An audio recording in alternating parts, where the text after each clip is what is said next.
On January 10th, I was 30 weeks pregnant and I started feeling abdominal pain. And as I got stronger and tears were coming out of my eyes, my boss told me that I needed to come to the hospital, and I said, no, I'm okay.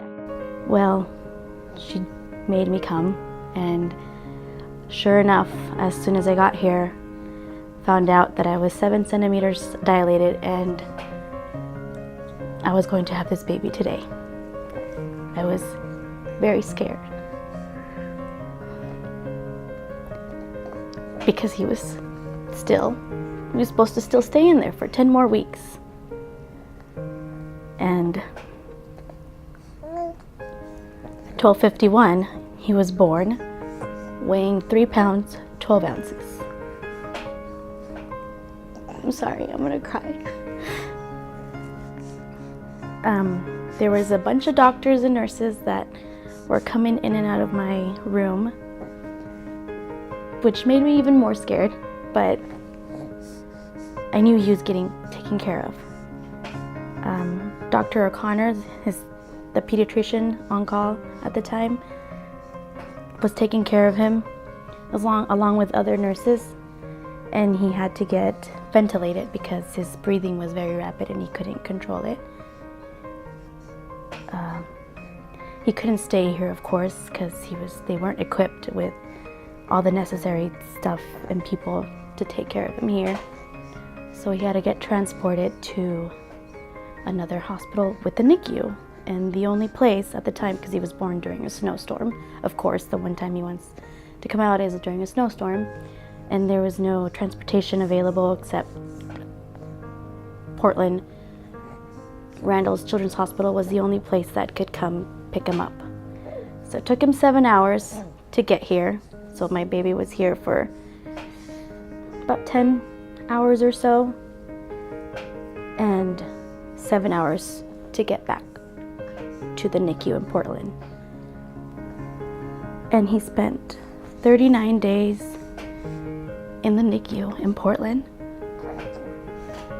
And I stayed with him. That's the good thing, that I was able to stay with him, but my husband had to travel back and forth, and sometimes in not so great weather.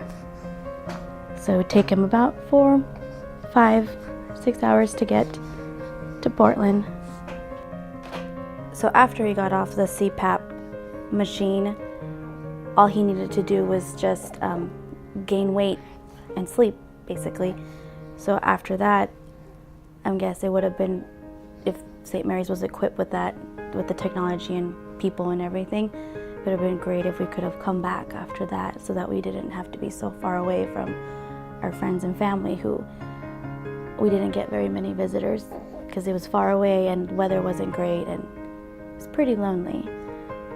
So it would have been really nice if he could have come back earlier so we could have spent it here at home. And he's doing great. He's very healthy, which is it's a miracle baby, I guess. It's a blessing. I'm Chris Hall, the Chief Medical Officer at Providence St. Mary Medical Center, and I oversee the medical care delivered in the hospital, including in our family birth center. As a special care nursery, we provide the specialized care to babies born at 34 weeks or greater.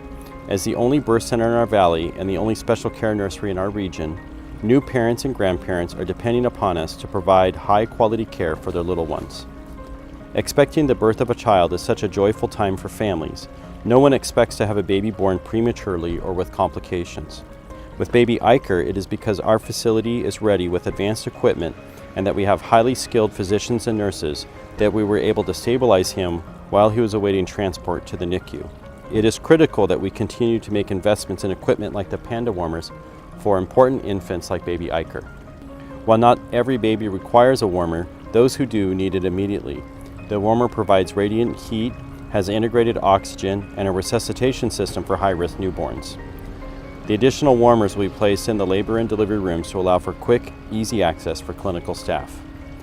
As the only birth center in the valley, we are committed to providing the best care possible for mom and baby.